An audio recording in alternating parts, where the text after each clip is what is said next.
Kashigaon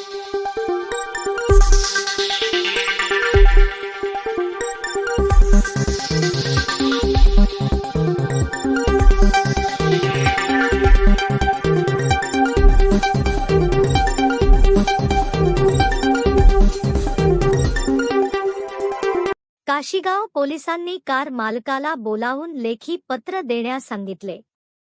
car मालकाने लेखी पत्र देऊन कारवाईची मागणी केली। आमच्यावर अन्याय झाला असून यामध्ये जे आरोपी आहेत त्यांच्यावर कायदेशीर कारवाई करून आम्हाला आमची गाडी परत मिळावी, असे कार मालकाचे म्हणणे आहे। भूपेंद्र हरिचंद्र किनी आहे। मी गाडी नंबर MH26CB 7200 ही गाडी घेऊन मेळावडा आल्या असता सनराइज हॉटेल आला असतात। माझ्या गाडीत 4-5 इंसान जबरदस्ती बसले गाडीत व सांगायला लागले मी पोलीस आहे। पोलिसांनी हे सांगितलं आता तू जास्त बोलला तुला इकडेच हे करतो करून तू कॉपरेट करा आम्हाला, नाही तुला हे करू आणि असं करून आम्हाला फाउंटन हॉटेल जाऊन मला घेऊन गेले जबरदस्ती।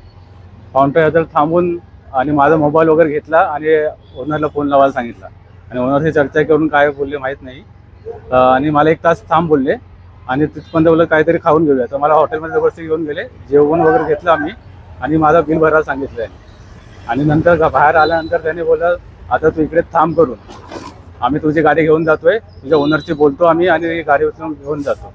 साधारण ते दिसायला कसे होते आणि किती लोक होते? हे साधारण 4 जण होती आणि पोलीस असं सांगण्यात आले मला। त्यांच्याकडे काय हत्यार वगैरे होतं का? हत्यार हे होतं त्यांच्याकडे, त्यांचे ते असं वायपन हे होते ते दाखवण्यात आलं कसं? ते गाडीत बसल्यावर दाखवण्यात आलं बोला हे असं आम्हाला हे करतो तुम्हाला। पोलीस स्टेशन काशीगाव पोलीस ठाण्यामध्ये आपण आलेलो आहोत, तर नेमकं पोलिसांना हेच विनंती आहे की आमची गाडी लवकर आणून द्यावी करून। पोलिसांनी आपली तक्रार नोंदवून घेतली। माझं नाव कैलास माधवराव गिरी आहे। मी दहिसरला राहतो आणि माझं गाव नांदेड पण आहे आणि माझ्या गाडीचा नंबर, मी स्वतः गाडी मालक आहे, गाडी नंबर आहे MH26CB 7200 आणि काल 30 तारखेला माझा ड्रायव्हर जो आहे भूपेंद्र किनी हा सनराइज हॉटेलला होता, काहीतरी कामानिमित्त आला होता। तर त्याला तिथेच 4-5 लोकांनी गाडीमध्ये म्हणजे बसवलं, 4-5 लोक जबरदस्ती गाडीमध्ये बसले आणि बसल्यानंतर त्याला बंदुकीचा धाक दाखवला की ती गाडी आम्हाला दे, नाही दिलास तर इथेच तुला ठोकू। त्याची जबरदस्तीच्याकडून चाबी घेतली आणि त्याला त्या फाउंटन हॉटेलला घेऊन गेले। फाउंटन हॉटेलला घेऊन गेल्यानंतर तिथे त्यासोबत व्यवस्थित बोलायचा प्रयत्न केला आणि नंतर मला कॉल केला की जो आमचा व्यवहार आहे तो क्लिअर कर। म्हणून तुमचा व्यवहार जो असेल क्लिअर तर तुम्ही गाडी का घेऊन जाताय? तुम्ही गाडी घेऊन जाण्याचं रिझनच नाही काही आणि त्याचा माझा काही संबंध नाही। तुम्ही जो व्यवहार केलात त्याच्याशी माझा तिला मात्र संबंध नाही, माझी गाडी मला परत द्या। त्यांनी ऐकले नाही, मला धमकी दिली।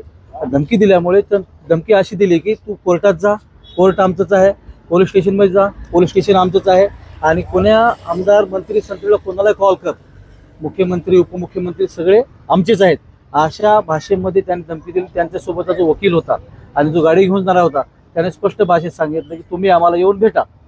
म्हणजे येऊन भेटलं म्हणजे मी त्यांच्याकडे केलं तर परत त्यांनी मला कोणते माझ्याकडून डॉक्युमेंट्स लिहून घेतील आणि मला अडकवण्याचा कोणते आरोपी हे करून किंवा गाडीमध्ये कोणत्याही वस्तू ठेवून मला आरोपी बनवण्याची धमकी पण दिली त्यांनी।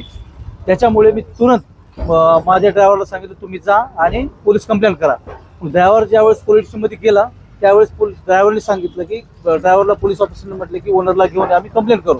मी ताबडतोब माझ्या गावावरनं 12 ते 15 तास प्रवास करून आलो काल आणि मी पोलीस ठाण्यामध्ये आपण पोलीस ठाण्यामध्ये मी तक्रार दिलेली आहे। आपली मागणी काय आता? माझी मागणी एवढीच आहे की माझी जी गाडी घेतलेली आहे ती माझी गाडी परत करावी आणि ज्या आरोपींनी कोणत्या कारणासाठी गाडी घेतली त्याची सुद्धा त्यांना चौकशी करा, पण माझी गाडी मला परत मिळावी आणि त्याच्यावरती पोलिसांनी योग्य ती कारवाई करावी आणि मला योग्य तो न्याय द्यावा। व्यवहार म्हणत होते तुमच्या जेव्हा संवाद साधला ते कसले व्यवहार होता? मी त्या व्यवहारामध्ये कोणत्या व्यवहारामध्ये त्यांच्या मी संबंधित नाही।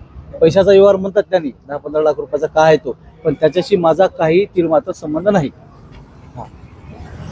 गाड़ी चलाता है उसको कुछ लोगों ने गाड़ी को डकैती करके लेकर के गए और उनको बंदूक दिखा करके पलटने का नहीं। रुको जब मैं बोलूँगा तब।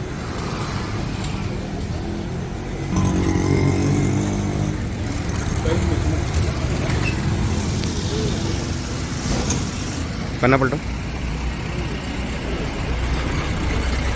आधार कार्ड दिखाओ।